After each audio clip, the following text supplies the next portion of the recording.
Haleluya, terpujilah Bapa kita Tuhan Yesus Kristus. Selamat pagi, Selasa pagi hari tanggal 18 Februari 2025. Kita berterima kasih kepada Bapa kita Tuhan Yesus. Hanya oleh rahmat dan anugerah Tuhan kita dipelihara. Kita bisa tidur dengan nyenyak, bangun pagi dengan tubuh yang sehat. Bersama Bapak Ibu senantiasa kita dekat dengan Yesus. Kita minta pimpinan Roh Kudus tuntun hidup kita. Sebelum kita beraktivitas sepanjang hari ini, mungkin dalam pekerjaan, dalam bisnis, dalam pelayanan, apapun juga, kita minta pimpinan Roh Kudus, supaya Roh Kudus pimpin setiap langkah hidup kita. Jangan seperti Gehazi. Sebentar nanti kita mau baca di dalam 2 Raja-Raja pasal 5 ayat 15-27. Gehazi jatuh dalam dosa, bujang dari Elisa, dia bohong kepada Naaman. Nanti kita mau baca. Padahal dia sudah belajar hidup takut akan Tuhan kepada Elisa, Nabi Tuhan. Tapi di tengah perjalanan dia bohong. Mari. Dan akhirnya dia dapat hukuman dari Tuhan. Kutukan dari Tuhan. Karena hidup menyimpang dari firman Allah. Untuk itu mari kita takut sama Tuhan. Kita minta pimpinan Roh Kudus. Bukan kuat gagah manusia dalam Sakaria 4 ayat 6. Bukan oleh karena kuat gagah kita, keperkasan kita. Tidak. Tanpa Roh Kudus kita jatuh. Lihat. Hawa jatuh dalam dosa.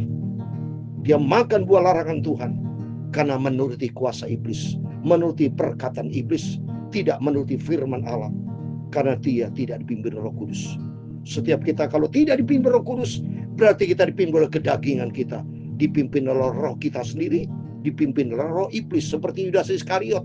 Kalau kita baca Yohanes 13 ayat 2, roh setan, roh iblis masuk dalam hatinya. Termasuk Saul. Tidak ada roh Tuhan, ada roh jahat. Karena pentingnya kita sebelum kita beraktivitas sepanjang hari ini, minta pimpinan Roh Kudus akan tuntun setiap langkah hidup kita. Roh Kudus pimpinlah, amin, haleluya. Aku dalam perjalanan hidup kita, dalam perjalanan kita tidak tahu, jangan sampai aku jatuh, lindungi oleh kuasa-Mu. Amin, haleluya. Roh Kudus pimpinlah, amin. Terima kasih Tuhan Yesus. Aku dalam perjalanan, amin, haleluya. Jangan sampai aku jatuh,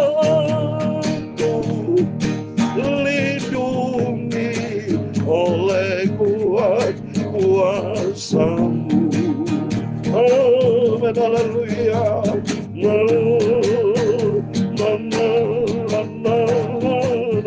Dalam kitab Galatia pasal 5 ayat 16 dan 25, demikian firman Tuhan. Maksudku ialah hiduplah oleh roh, maka kamu tidak akan menuruti keinginan daging. Jikalau kita hidup oleh roh, baiklah hidup kita juga dipimpin Roh Kudus akan tuntun hidup kita. Roh Kudus pimpinlah, amin. Terima kasih ya Tuhan, punya-Mulah kebesaran dan kejayaan, kehormatan, kemasyhuran dan keagungan, ya segala-galanya yang ada di langit dan di bumi. Ya Tuhan, punya-Mulah kerajaan, dan Kau yang tertinggi itu melebihi segala-galanya sebagai kepala. Sebab kekayaan dan kemuliaan berasal daripada-Mu, dan Engkaulah yang berkuasa atas segala-galanya. dalam tangan-Mu lah kekuatan dan kejayaan.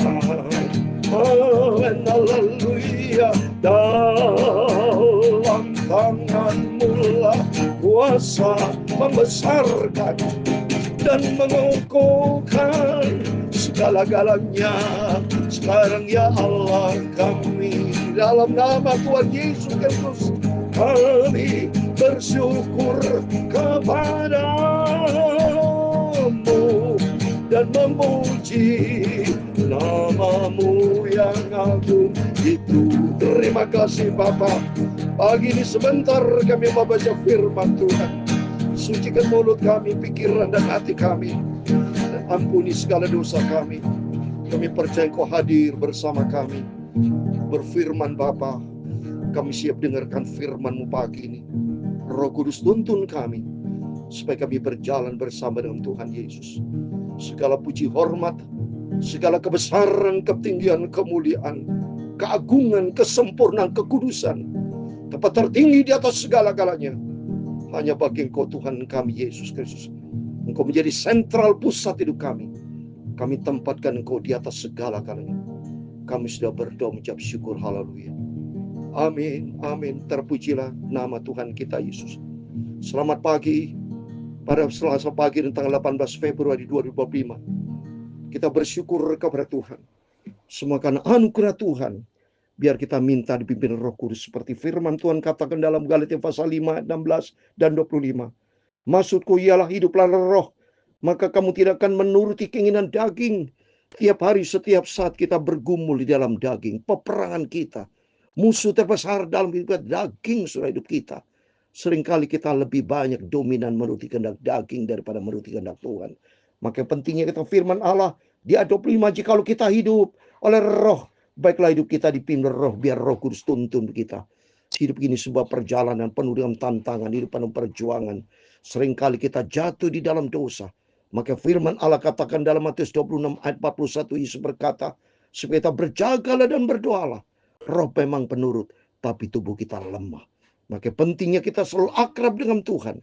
Kita mau iklim erat dengan Tuhan Yesus, erat, mau intim dengan Tuhan Yesus, supaya hari demi hari kita melangkah di dalam kebenaran firman Tuhan. Segala puji hormat bagi kemuliaan Bapa. Mari kita kembali kepada firman Tuhan. Kita membaca puji Tuhan 2 Raja pasal kelima, biar kita senantiasa diisi dengan firman Tuhan. 2 Raja pasal 5, saudara ya. Kejatuhan dari Gehazi ayat 15 sampai 27. Mari, Gehazi bohong karena dia menuruti daging. Ada suara iblis yang diturutin. Mari kita baca 2 Raja pasal 5 ayat 15 27 terus berurutan. Kemarin kita baca 2 Raja pasal 5 ayat 1 sampai 14. Sekarang kita baca ada ayat yang ke-15 sampai 27. Besok kita baca 2 Raja pasal 6. Supaya kita selesai terus ikuti firman Tuhan. Sehingga kalau kita baca firman Allah, hidup kita dibentuk sama firman Tuhan. Dibentuk untuk menjadi serupa dengan Kristus. Karakter kita, kualitas hidup kita, supaya jangan dipimpin oleh kehendak daging. Kalau tidak ada firman Allah, saudara, diisi dengan apa? Diisi dengan berita-berita dunia, diisi dengan perkara-perkara dunia, diisi dengan firman manusia, suara manusia. Lebih banyak kita diikuti oleh nasihat manusia. Tidak ada kebenaran dalam kehidupan manusia. Sedangkan manusia jatuh di dalam dosa. Sudah hilang kemuliaan Allah. Oleh karena itu, mari kita baca firman Allah. Saya mau baca ayat 15. Kemudian kembali ia dengan seluruh pasukannya kepada abdi Allah itu. Setelah sampai tampillah ia ke depan Elisa dan berkata, sekarang aku tahu bahwa di seluruh bumi tidak ada Allah kecuali Israel. Karena itu terimalah kiranya suatu pemberian dari hamba-Mu. Amin. Puji Tuhan. Naaman sudah disembuhkan sama Tuhan oleh hamba Tuhan Nabi Elisa. Dan ternyata menjadi satu kesaksian yang hidup, saudara. Maka pentingnya hidup kita menjadi berkat, berdampak. Nabi Elisa hidupnya berdampak. Mari kita, setiap kita hamba Tuhan, setiap kita anak Tuhan, dimanapun kita berada, dalam pekerjaan, dalam rumah tangga, dalam lingkungan RT, RW kita, dalam pelayanan, dimanapun kita berada, mari kita mau seperti tiru hamba Tuhan Nabi Elisa, berdampak. Padahal ini Naaman di kerajaan seberang, saudara, lawan, saudara. Dia akan panglima perang, seorang terpandang, ya, raja, panglima raja Aram, ya. Tapi kenyataannya Elisa dipakai Tuhan. Sehingga Naaman berkata bahwa di seluruh bumi tidak ada Allah kecuali di Israel. Coba hidupnya jadi berkat. Oleh karena itu mari melalui firman kita dengar. Kalau kualitas kita belum standar firman Allah, minta ampun sama Tuhan. Supaya kita belajar hari-hari. Mau dibentuk, kita mau dekat dengan Tuhan. Kita mau contoh seperti Elisa. Selalu hidup di dalam kebenaran firman Tuhan. Elisa nurut Elia. Kalau Elia hidup takut akan Tuhan, standarnya firman Allah. Kalau standar firman Allah, hidup kita diberkati, dipakai sama Tuhan. Ada kebenaran Tuhan di dalam kehidupan kita. Sehingga hidup kita menjadi berkat, berdampak, menjadi garam, menjadi terang, bercahaya. Sehingga Naaman bisa berkata, hanya di Israel hidup kita menjadi berkat. Hidup kita menjadi terang. Supaya melalui hidup kita banyak jiwa-jiwa dimenangkan, diselamatkan. Tetapi Elisa 16 menjawab, demi Tuhan yang hidup, yang di hadapannya aku menjadi pelayan, sesungguhnya aku tidak akan menerima apa-apa. Dan walaupun Naaman mendesaknya supaya menerima sesuatu, ia tetap menolak. Coba ini, hatinya memang bersih, saudara. Elisa tidak mau disuap.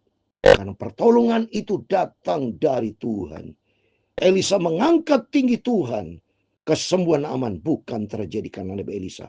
Nabi Israel menyadari itu. Karena semua karena Tuhan. Jadi tidak mau disuap. Tidak mau dibayar dengan materi. Karena apa? Elisa dipelihara sama. Ini contoh.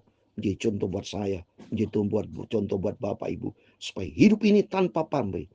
Hidup ini semua tergantung kepada Tuhan. Karena Tuhan yang pelihara. Hidup saya sama. Nggak ada bisnis, nggak ada apapun saya. Tergantung semua Tuhan. Kalau ada seorang memberkati saya, itu karena Tuhan, bukan karena saya. Itu semua karena Tuhan, karena sumber segala hal itu berasal dari Tuhan. Tuhan pelihara, Tuhan jaga, lindungi. Elisa dan Elia dipelihara sama Tuhan. Kehidupan saya hamba Tuhan, Bapak Ibu semua dipelihara sama Tuhan. Yang penting mari kita mau hidup benar sama Tuhan. Hidup kita sesuai dengan kebenaran firman Tuhan. Kalau kita standar firman Allah. Filipi pasal 4 ayat 19. Allahku akan memenuhi segala keperluan kita. Apa menjadi masalah pergumulan kita. Kita serahkan kepada Tuhan. Tuhan akan pelihara. Akhirnya Elisa hidup jadi berkat. Menjadi contoh teladan buat saya. Menjadi teladan buat kita semua. Supaya kita mau makin intim sama Tuhan Yesus. Yang memelihara setiap kita. Akhirnya berkatalah Naaman. Jikalau demikian biarlah diberikan kepada hamba-Mu ini tanah sebanyak muatan sepasang bagal. Sebab hamba ini tidak lagi akan mempersembahkan korban bakaran atau korban sembelihan kepada lain kecuali kepada Tuhan. Dahsyat ini. Hidupnya Elisa menjadi berkat. Sehingga Naaman bertobat.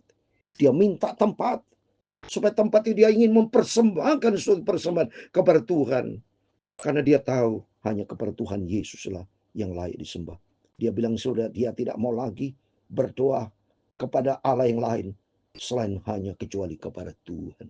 Berarti hidupnya Elisa menjadi berkat. Di sini kita belajar supaya betul-betul Tuhan mau pakai setiap kita andalkan Tuhan. Dan supaya kita belajar Tuhan mau pakai setiap Bapak Ibu bersama saya. Di kantor, di pelayanan, dimanapun kita berada. Hidup kita menjadi berkat. Supaya dengan hidup ini berdampak. Kita sebagai influencer punya pengaruh. Sehingga orang dunia yang belum percaya Yesus bisa percaya kepada Tuhan. Dan 18. Dan akhirnya Tuhan mengampuni hamba-Mu ini dalam perkara yang berikut. Apabila Tuanku masuk ke Kuil Rimon untuk sujud menyembah di sana. Dan aku menjadi pengapitnya. Sehingga aku harus ikut sujud menyembah dalam Kuil Rimon itu. Akhirnya Tuhan mengampuni hamba-Mu dalam hal ini. Coba minta ampun sama Tuhan. Dia sadar, bertobat. Sebab hanya tahu hanya di dalam Tuhan Yesus Kristus juru selamat. Kita berterima kasih kepada Tuhan melalui firman Tuhan pada pagi hari ini. Maka berkata Elisa kepadanya, pergilah dengan selamat.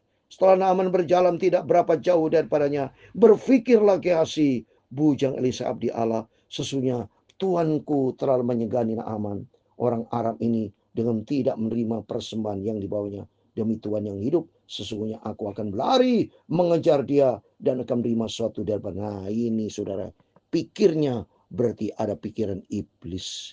Maka pentingnya kita dalam Kolose pasal 3:2 pikirkan perkara-perkara di atas.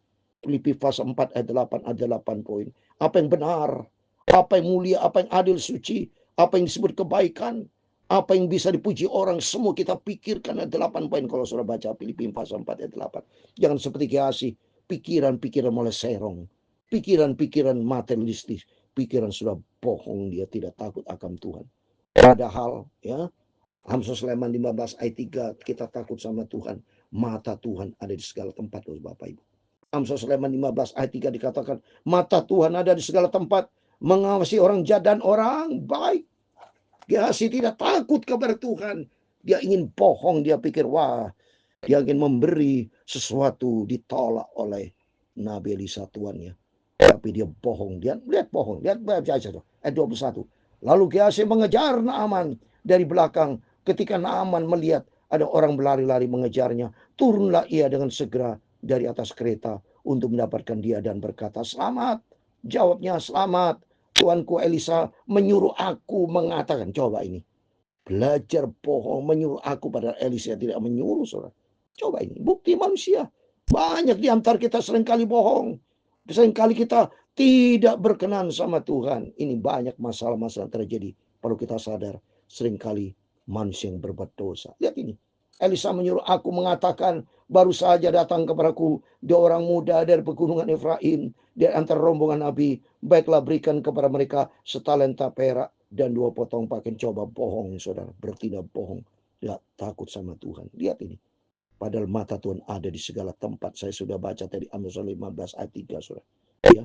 Naaman berkata, silakan ambillah 2 talenta. Naaman mendesak dia dan membungkus 2 talenta perak dalam 2 pundi-pundi, 2 potong pakaian, lalu memberikannya kepada 2 bujangnya. Mereka ini mengangkut semuanya di depan Gehazi. Setelah mereka sampai ke bukit, disambutnya dari tangan mereka, disimpan di rumah, disuruhnya kedua orang itu pergi. Maka pergilah mereka. Oh, nggak tahu, saudara, bahwa roh Tuhan ada di dalam kehidupan Elisa. Mari kita lihat berikutnya.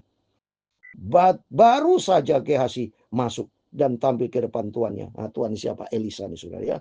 Berkatalah Elisa kepadanya, dari mana Gehazi? Jawabnya, hamba ini tidak pergi ke bohong kedua kali, saudara.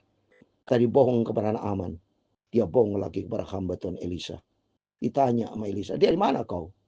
Enggak pergi mana, bohong kan? Dibohong, mati, saudara. Lihat berikutnya aja. Ayat 26.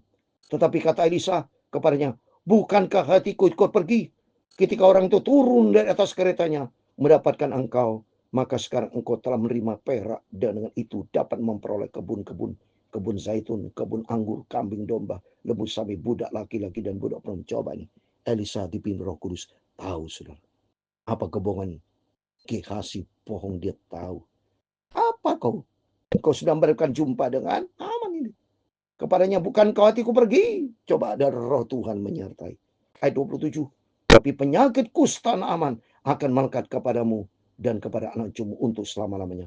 Keluarlah Gehazi dari depannya dengan kena kusta putih seperti salju. Amin. Demikian firman Tuhan sudah kita baca. Yeremia 17 ayat 5. Terkutuk kepada orang yang mengandalkan dirinya sendiri, mengandalkan kekuatan. Karena Gehazi mengandalkan kekuatan, dia tidak takut kepada Tuhan. Seperti Ananias Sapira, saudara. Kalau sudah baca dalam Kisah pasal 5, dia bohong kepada Petrus. Bohong kepada Petrus yang diurapi Tuhan berarti sama juga bohong kepada Roh Kudus. Jangan mendukakan Roh Kudus. Baca Efesus 4 ayat 30, saudara. Karena Tuhan Maha tahu. Maka pentingnya kita baca firman Allah. Kita terima kasih kepada Tuhan. Dengan membaca firman Allah kita makin mengerti. Supaya hidup kita makin hari makin dibentuk sama Tuhan. Jangan sampai kita berani bohong. Berani bertindak di dalam firman Allah. Melalui firman Tuhan pada pagi hari. Membawa kita, mari kita berkatalah benar. Iya, tidak. Takut sama Tuhan. Karena Tuhan tidak bisa dibohongi. Manusia bisa saling bohong. Gehazi bisa membohongi Elisa. Gehazi bisa membohongi Naaman. Tapi Tuhan tidak bisa dibohongi. Karena mata Tuhan ada di segala tempat. Di dalam nama Tuhan Yesus Kristus. Bapak, Ibu, Saudara semua pada pagi hari ini diberkati Tuhan. Bertindaklah di dalam firman Allah.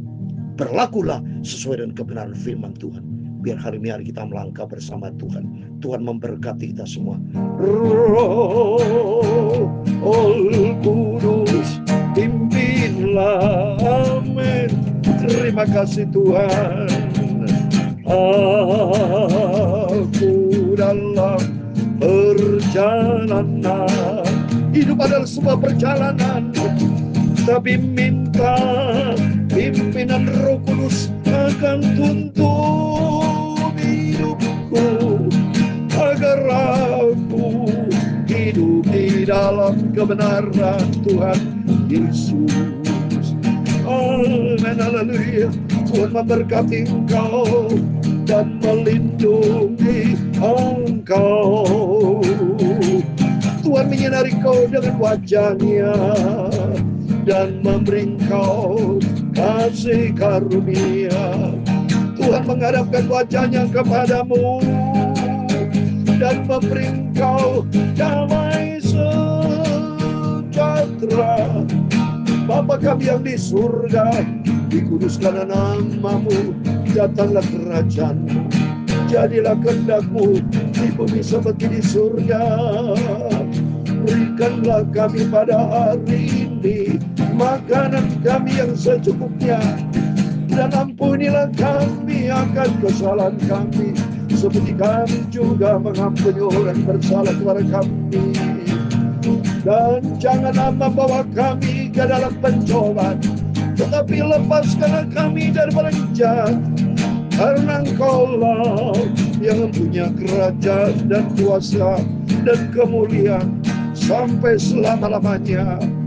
Amin. Tuhan memberkati Bapak Ibu Saudara semua.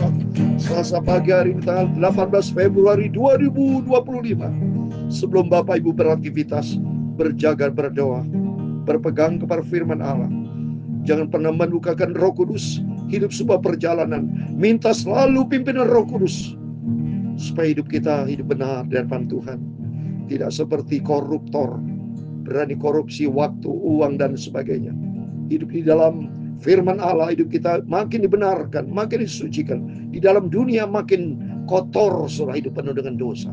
Tapi mari kita mau kembali andalkan Tuhan Yesus dan Roh Kudus tuntun hidup kita, supaya hari demi hari kita melangkah di dalam kebenaran Tuhan. Amin. Tuhan memberkati kita semua. Tuhan bersama kita. Immanuel. Amin. Puji Tuhan. Haleluya.